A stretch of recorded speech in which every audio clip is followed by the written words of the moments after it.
नमस्कार. आज मी तुमच्यासाठी घेऊन आले आहे बाहेरच्या हॉटेलसारखी एकदम खुसखुशीत आणि कुरकुरीत कांदा भजी. बाहेर पाऊस पण छान पडायला लागला आहे. पावसाळ्यात चहा आणि गरमागरम कांदा भजी म्हणजे काय भन्नाट कॉम्बिनेशन. चला तर मग रेसिपीला सुरुवात करूया. इथं मी 3 ते 4 कांदे घेतलेले आहेत आणि छान असे पातळ स्लाईसमध्ये कट करून घेतलेत. त्यावरती थोडंसं मीठ टाकले आणि कांद्याचे जे स्लाईस आहेत त्या पूर्ण मोकळ्या करून घ्यायचे आहेत. अगदी 2 मिनटं ना पूर्ण ह्या रिकाम्या करून घ्यायच्या आहेत आणि परत एकदा मी झाकून ठेवणार आहे. एक 5-10 मिनटं ठेवायचं झाकून आणि त्याला जे अंगचं पाणी सुटतं ना तर असं एक 10 मिनटं ठेवायचं आहे. आणि त्यानंतर यामध्ये आपल्याला घालायचे हळद, तिखट पूड, घरचं लाल तिखट इथं घातलेलं आहे मी.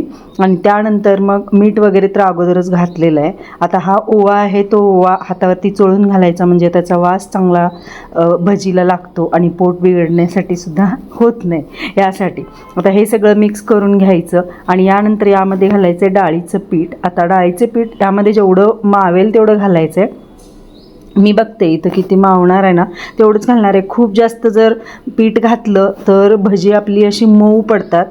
कांद्याला फक्त लागलं पाहिजे एवढंच पीठ घालायचं आहे. इथं मी एवढं घातलं आहे बघा. अजून थोडं आवश्यक आहे म्हणून मी आणि थोडंसं घालणार आहे आणि थोडंसं पाणी घालायचं आणि मग छान असं हे पीठ एक 5 मिनटं ठेवायचं आहे तसंच झाकून.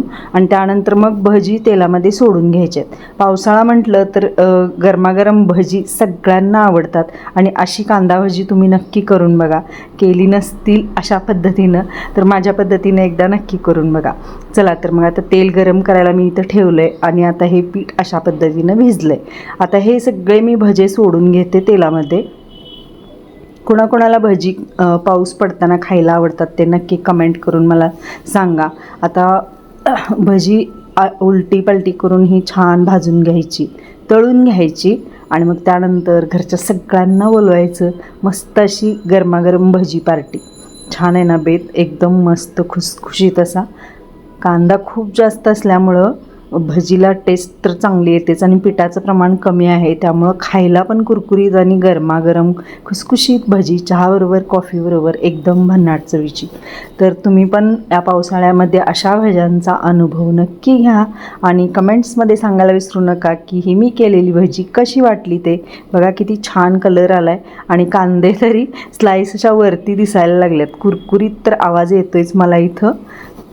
त्यानंतर मी दुसरी बॅचसुद्धा ही तळून घेतली. मस्त तेल तापले आणि भजीसुद्धा पटपट असे तळून व्हायला लागलेत आणि वास तरी इतका खमंग सुटला आहे ना. बाहेर पाऊस पडतोय ना असा बेत केला ना घरामध्ये तर काय मजा येते काय सांगू तुम्हाला.